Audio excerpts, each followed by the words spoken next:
2025 അക്കാഡമിക്കുള്ള students council election ഇവിടെ സമാപിച്ചിരിക്കുകയാണ്. എന്തായാലും നല്ലൊരു പോളിംഗ് ശതമാനം ഉണ്ടായിട്ടുണ്ട്. 90.59% കുട്ടികൾ വോട്ട് ചെയ്തു. ഏകദേശം 1059 കുട്ടികളാണ് വോട്ട് ചെയ്തത്. കഴിഞ്ഞ വർഷത്തെ കമ്പയർ ചെയ്യുമ്പോൾ ഏറ്റവും കൂടുതൽ കുട്ടികൾ വോട്ട് ചെയ്ത തെരഞ്ഞെടുപ്പായിരുന്നത്. കാരണം എന്താ വെച്ചാൽ എല്ലാ കുട്ടികളും വളരെ ആവേശത്തോടുകൂടിയായിരുന്നു തെരഞ്ഞെടുപ്പിനെ സമീപിച്ചത്. മാത്രമല്ല നമുക്കിവിടെ 5 പോസ്റ്റുകളിലേക്കായി 16 കാൻഡിഡേറ്റ് മത്സരിച്ച എല്ലാ കാൻഡിഡേറ്റ്സും വളരെ നല്ല രീതിയിൽ കണ്ടസ്റ്റ് ചെയ്തിട്ടുണ്ട് എന്നാണ് നമ്മൾ മനസ്സിലാക്കാൻ കഴിഞ്ഞത്.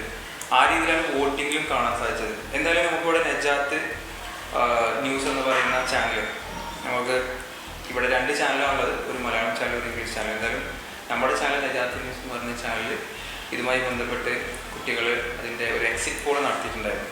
ആ എക്സിറ്റ് പോളിലെ ഫലം എന്താണെന്നുള്ളതാണ് ഇപ്പോൾ പ്രഖ്യാപിക്കാൻ പോകുന്നത്. അവർ കണ്ടെത്തലുകൾ എന്താണെന്നുള്ളത് നമുക്കൊന്ന് ചോദിച്ചാൽ, ഏതായാലും 5 സ്ഥാനങ്ങളിലേക്കാണ് മത്സരിക്കുന്നത്. അപ്പോൾ നമ്മൾ ഓരോ 5 ഭാഗം എടുക്കുമ്പോഴും നമുക്ക് ആദ്യം ആർട്സ് ക്യാപ്റ്റൻ തുടങ്ങാം. അതിൽ ആരൊക്കെയായിരുന്നു മത്സരിച്ചിരുന്നത്? 8ാം ക്ലാസ്സിൽ നിന്നും ആരും ഒരു സ്ഥാനാർത്ഥിയില്ല. പക്ഷേ 10ാം ക്ലാസ്സിൽ നിന്ന് ചെലവേ 9ാം ക്ലാസ്സിൽ നിന്ന് 2 സ്ഥാനാർത്ഥികളാണുള്ളത്, ഹനയും ഷാലും. ഒരേ ക്ലാസ്സിൽ നിന്നാണ് ഹനയും ഷാലും. അതുകൊണ്ട് തന്നെ നല്ലൊരു ടൈറ്റ് കോമ്പറ്റീഷൻ ആണ് നടക്കാനുള്ള സാധ്യത. സാധാരണയായിട്ട് അത് ആദ്യമായിട്ടാണ് ഇങ്ങനെ ഒരേ ക്ലാസ്സിൽ തന്നെ ഒരു പോസ്റ്റിലേക്ക് 2 കാൻഡിഡേറ്റ് വരുന്നത്. തീർച്ചയായിട്ടും അത് വോട്ടിനെ കാര്യമായിട്ട് ബാധിച്ചിട്ടുണ്ടോ? അത് ജൽവ 10ാം ക്ലാസ്സിൽ നിന്ന് അവിടുന്ന് അപ്പൊ അതിനൊരു അങ്ങനെ ഒരു ചാൻസ് ഉണ്ടോ?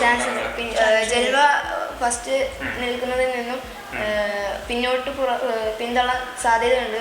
എന്താണ് അതിനൊരു പ്രത്യേകിച്ച് പറയാനുള്ള കാരണം? കാരണം ഒരേ ക്ലാസ്സിൽ നിന്ന് 2 വ്യക്തികളാണ് ഒരേ പോസ്റ്റിൽ പങ്കെടുക്കുന്നത്. അതുകൊണ്ട് തന്നെ ഇവർ 2 പേരും നല്ല ടൈറ്റ് കോമ്പറ്റീഷൻ വരുമ്പോൾ കൂടുതൽ വോട്ടുകൾ ജൽവ. അവിടുത്തെ ആ ക്ലാസ്സിലെ കുട്ടികൾ തന്നെ മറ്റുള്ള ക്ലാസ്സിലെ കുട്ടികൾക്ക് വേണ്ടി ക്യാമ്പയിനിങ് ആക്റ്റീവായിട്ട് വർക്ക് ചെയ്തിട്ടുണ്ടോ? എല്ലാവരും കൂടി ഇവർക്ക് വേണ്ടി സപ്പോർട്ട് ചെയ്തിട്ടുണ്ടോ? എന്താണ് നമ്മളൊന്ന് മനസ്സിലാക്കേണ്ടത്? ഗേൾസ് ഹനക്ക് വേണ്ടിയിട്ടും ബോയ്സ് ഷാലിമിന് വേണ്ടിയിട്ടും ചെയ്തിട്ടാണ് എന്നാണ് ഞങ്ങൾക്ക് അറിയാൻ സാധിച്ചത്. അപ്പൊ അത് നല്ലൊരു ഇതാണ്. അപ്പൊ അതുകൊണ്ട് തന്നെ 10ാം ക്ലാസ്സുകാരുടെ ഒരു അപ്രമാദിത്യം എല്ലാ വർഷവും 10ാം ക്ലാസ്സുകാരുണ്ട്. അപ്പൊ ഈ ആർട്സ് ക്യാപ്റ്റന്റെ ഭാഗത്ത് മാത്രമാണോ അങ്ങനെ ഒരു സാധ്യത കാണുന്നത്? ഇനിയിപ്പോ അങ്ങനെ ആണെങ്കിൽ പോലും ജൽവ പിന്തള്ളപ്പെടുന്നു എന്നതാണ് നിങ്ങൾ പറയുന്നത് 10ാം ക്ലാസ്സുകാരെ. തീർച്ചയായും അത് ഒരു പെട്ടെന്ന് വിശ്വസിക്കാൻ പറ്റില്ല. പക്ഷെ നിങ്ങൾ നടത്തിയൊരു സർവേ ആയതുകൊണ്ട് നമുക്ക് ആ രീതിയിലേക്ക് പോകേണ്ടി വരും. അങ്ങനെയാണെങ്കിൽ ഇതിൽ 2ാം സ്ഥാനത്ത് 1ാം സ്ഥാനത്ത് ആര് വരുന്നതാണ് നമ്മൾ ഉദ്ദേശിക്കുന്നത്? അത് രണ്ടാളും 50-50%. ഓക്കെ, വളരെ നല്ല കാര്യം. അങ്ങനെയാണെങ്കിൽ 10ാം ക്ലാസ്സുകാർ തന്നെ പോസ്റ്റ് ചെയ്യുന്നില്ല, 9ാം ക്ലാസ്സുകാർ മത്സരിക്കുന്ന മറ്റു പോസ്റ്റുകളുണ്ട്. അതിലേക്ക് വരുമ്പോൾ നമുക്ക് ഇനിയിപ്പോ വരികയാണെന്നുണ്ടെങ്കിൽ സ്പോർട്സ് ക്യാപ്റ്റൻ പോസ്റ്റിലേക്ക് നല്ലൊരു മത്സരം എന്താണ് അതിന്റെ വിലയിരുത്തൽ? എന്താണ് സ്പോർട്സ് ക്യാപ്റ്റനിൽ? പിന്നെ അഞ്ജുമും അബിൻഷാനുമാണ്. ക്യാപ്റ്റനിൽ അഞ്ജുമും അബിൻഷാനും ഹിദാഷും അബ്ദുലാദിയൊക്കെയാണ് മത്സരിച്ചിട്ടുള്ളത്. ഇപ്പോൾ അബ്ദുലാദി ഹിദാഷും ഒരേ ക്ലാസ്സിൽ തന്നെയാണ്. പോലി രണ്ടാളും തമ്മിൽ നല്ല ഒരു ടൈറ്റ് കോമ്പറ്റീഷൻ.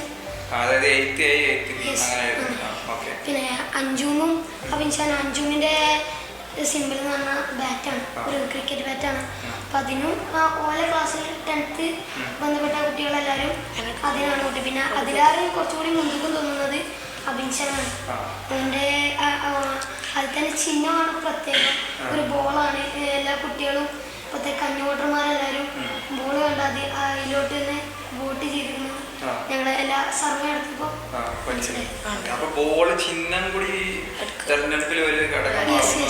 മനസ്സിലാക്കേണ്ടത്.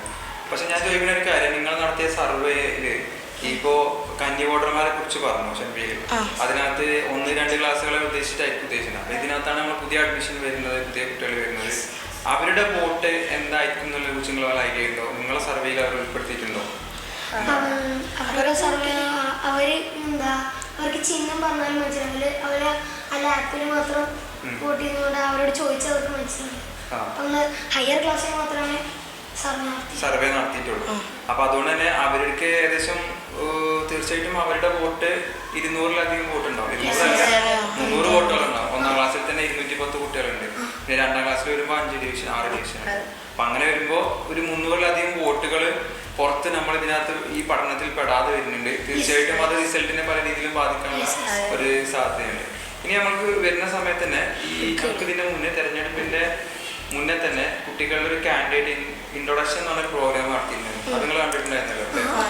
അതും കൂടെ വിലയിരുത്തുമ്പോൾ നമ്മൾ എങ്ങനെയാണ് ഇതിന് എക്സിറ്റ് പോൾ രണ്ടും കൂടെ വെക്കുമ്പോൾ കാരണം കുട്ടികളെ സ്റ്റേജിലേക്ക് ഇൻവൈറ്റ് ചെയ്യുന്ന സമയത്ത് തന്നെ ചില കുട്ടികൾ വരുമ്പോൾ ഭയങ്കര വലിയ ആവേശം. 10ാം ക്ലാസ്സിൽ അഞ്ചും വരുമ്പോൾ കുട്ടികൾ നല്ല ആരവങ്ങൾ കാണാമായിരുന്നു. അഞ്ചുവിന് മാത്രമായിട്ട് പ്രത്യേകം കയ്യടിയൊക്കെ നല്ലോണം കിട്ടിയിരുന്നു ആ സമയത്ത്. അത് ഇത് വോട്ടിനെ സ്വാധീനിക്കാൻ സാധ്യതയുണ്ടോ? ഉണ്ട്, പക്ഷെ എന്നാലും അഭിൻഷാൻ ഒട്ടും പിറകിലൊന്നുമല്ല. ചിഹ്നം പോളായുണ്ട്. ചിഹ്നം പോളായതുകൊണ്ട് കുട്ടികളധികം അങ്ങോട്ട് പോകുന്ന സാധ്യതയുണ്ട്. ഇനി നമ്മൾ വളരെ പ്രധാനപ്പെട്ട മറ്റൊരു പോസ്റ്റാണ് നമുക്കിപ്പോൾ സ്പോർട്സ് ക്യാപ്റ്റൻ നോക്കി ആർട്സ് ക്യാപ്റ്റൻ നോക്കി എഡിറ്റ് സ്റ്റുഡൻറ് എഡിറ്റ് എന്നാണ്. എനിക്കൊന്ന് ഈ തെരഞ്ഞെടുപ്പിൽ എല്ലാ ക്ലാസ്സിൽ നിന്നും പ്രാതിനിധ്യമുള്ള മറ്റൊരു പോസ്റ്റാണ് സ്റ്റുഡൻറ് എഡിറ്റർ. അതിനകത്ത് വന്നിരിക്കുന്നത് അൻസിൽ വന്നിട്ടുണ്ട്, പിന്നെ മിന്നയും ഷാദിനും ഷഹലും വന്നിട്ടുണ്ട്. എന്താണ് ഇവിടുത്തെ ഒരു സാധ്യതകൾ? ഇവിടെ എട്ടില് രണ്ടുപേരുണ്ട്, അൻസിലും മിൻഹയും. പിന്നെ 9 ഷഹൽ, 10 ഷാദിനാണ്. അപ്പോൾ ഷാദിന് നല്ല ഒരു മുൻതൂക്കം കിട്ടുമെന്ന് തോന്നുന്നുണ്ട്. 10ാം ക്ലാസ് മുൻതൂക്കം കിട്ടുന്നുണ്ട്. എങ്ങനെയാണ് മറ്റുള്ള കുട്ടികളെ സപ്പോർട്ട്? അതായത് 10ാം ക്ലാസ്സുകാർ തന്നെ 10ാം ക്ലാസ്സുകാർ എനിക്ക് തോന്നുന്ന ടീമായിട്ട് നല്ലൊരു വർക്ക് അങ്ങനെ കിട്ടാണ്ട്. പക്ഷെ ഷെല്ലിന്റെ ചിഹ്നം എന്ന് പറയുന്നത് മൊബൈലാണ്. അങ്ങനെ കുട്ടികളെ ആകർഷിക്കാം. ഓക്കെ. ഇനിയിപ്പോ നമുക്ക് അങ്ങനെ വരുമ്പോ നിങ്ങൾ ഉറപ്പിക്കുന്നത് ഷാദിൻ വിജയിക്കും, ഷാദിൻ എഡിറ്ററാവും എന്നുള്ള രീതിയിലേക്കാണ്.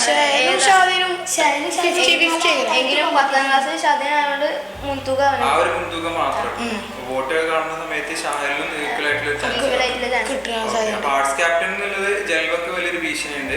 സ്പോർട്സ് ക്യാപ്റ്റൻ എന്നുള്ളവർക്ക് അഭിഷാന് സാധ്യത ഉണ്ട് എന്നാണ്. പിന്നെ ഇതിനകത്ത് വരുമ്പോ ഷാദിനാണ് 10ാം ക്ലാസ്സിൽ.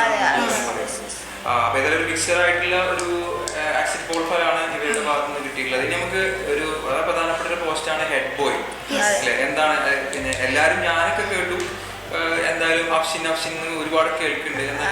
അതിനാണ് സാധ്യത. 10ാം ക്ലാസ്സിൽ നിന്ന് അഫ്ഷിൻ നിൽക്കുന്നുണ്ട്. പിന്നെ 9ാം ക്ലാസ്സിൽ നിന്ന് സെൽസിലാസ്, 8ാം ക്ലാസ്സിൽ നിന്ന് ഇനാമുൽ ഹാദിയാണ്. സെൽസിലാസിന്റെ ഇനാമുൽ ഹാദിന്റെ ഇടയിൽ നല്ലൊരു കോമ്പറ്റീഷൻ അവിടെ നിൽക്കുന്നുണ്ട്. കാരണം രണ്ടുപേർക്കും ഞങ്ങൾ ചെയ്ത സർവേന്ന് ഏതാണ്ട് ഒരേ വോട്ടിംഗ് ശതമാനമാണ് കിട്ടിയിട്ടുള്ളത്. അപ്പൊ 2ാം സ്ഥാനത്തിലേക്കാണ് മത്സരം നടക്കുന്നത്. അതായത് 1ാം സ്ഥാനത്തിന്റെ കാര്യത്തിൽ ഞങ്ങൾ വോട്ടിംഗ് പ്രചാരണത്തിൽ കണ്ട പോലെ തന്നെ അഫ്ഷിൻ വിജയിക്കാനാണ് സാധ്യത. ഇനി നമുക്ക് കുറച്ചും കൂടി ഏടുകളിലേക്ക് വരുമ്പോൾ ഹെഡ് ഗേൾസിൽ നമുക്ക് 2 കാൻഡിഡേറ്റ്സ് സക്കിയ ഫൈമും അനമയുള്ളത്. ഞാൻ പല വിവാദങ്ങളും ഇതുമായി ബന്ധപ്പെട്ട് കേട്ടിട്ടുണ്ട്. എന്താ പറയാ, ഹെഡ് ഗേൾസ് അതുപോലെ തന്നെ അതായത് 10ാം ക്ലാസ്സുകാർക്ക് വേണ്ടി പല ടീച്ചേഴ്സ് സപ്പോർട്ട് ചെയ്യും. തെരഞ്ഞെടുപ്പ് കമ്മീഷന്റെ ഭാഗത്ത് നിന്ന് കിട്ടിയത് തെരഞ്ഞെടുപ്പ് കമ്മീഷൻ ഒരു കംപ്ലൈന്റ് വരെ ഇതുമായി ബന്ധപ്പെട്ട് കിട്ടിയതാണ്.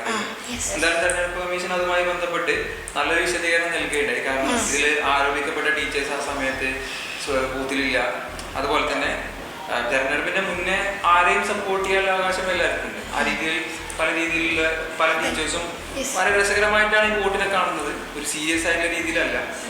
പക്ഷേ കാൻഡിഡേറ്റ് എന്നുള്ള രീതിയിൽ ഏത് ക്ലാസ്സിലെ കുട്ടികളാണെങ്കിലും അവർക്ക് വിജയിക്കാനുള്ള അവകാശമുണ്ട്. അവർ നന്നായിട്ട് വർക്ക് ചെയ്തിട്ടുണ്ടെങ്കിൽ നമ്മളത് റെസ്പെക്ട് ചെയ്യണം. എന്തായാലും അങ്ങനെ വരുമ്പോൾ ഇവിടെ ഈ ഹെഡ് ഗേൾ സ്ഥാനത്തിന് നല്ലൊരു മത്സരം ഉണ്ടായിട്ടുണ്ടാവും എന്നാണ് പ്രതീക്ഷിക്കുന്നത്. എന്താണ് നിങ്ങളുടെ വിലയിരുത്തൽ? അനമിക്ക് ഹൈ ക്ലാസ്സിൽ നല്ല സപ്പോർട്ട് ഉണ്ട്. നേരെ മറിച്ച് ജക്കിക്ക് ലോവർ ക്ലാസ്സിനുണ്ട്. അങ്ങനെ ചെറിയ കുട്ടികളുടെ ഭാഗത്തുനിന്ന് നല്ല സപ്പോർട്ട് ചെയ്യുന്നുണ്ട്. നമ്മള് വോട്ട് നോക്കുമ്പോൾ ഏറ്റവും കൂടുതൽ ഏത് ക്ലാസ്സുകളിലാണുള്ളത്? ഏറ്റവും കൂടുതൽ നമ്പർ ഓഫ് വോട്ട്സ് ഉള്ളത് ചെറിയ ക്ലാസ്സുകളിലല്ലേ. അങ്ങനെ വരുമ്പോ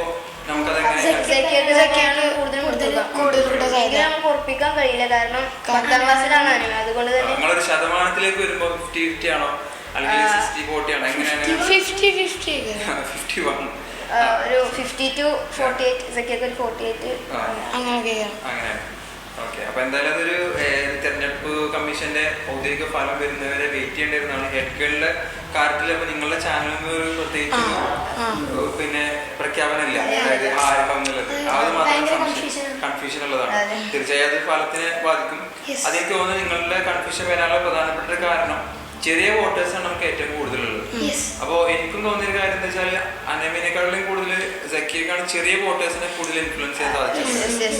10th സ്റ്റാൻഡേർഡ് ബേസിക്കലി എല്ലാ ക്ലാസ്സുകളിലേക്കും ഒരു നല്ല ഗ്രൂപ്പായിട്ട് നല്ല ക്യാമ്പയിൻ ചെയ്തു എന്നുള്ളതാണ്. ഒരു വൺ ടൈം ക്യാമ്പയിൻ ഞങ്ങൾ സക്കിയ 2 or 3 ചെയ്തിട്ടുണ്ടായിരുന്നു. അപ്പോൾ ഏതായാലും വളരെ നല്ല രീതിയിലുള്ള ഒരു സർവേ ആണ് നജാത്തി ന്യൂസ് നടത്തിയിട്ടുള്ളത്.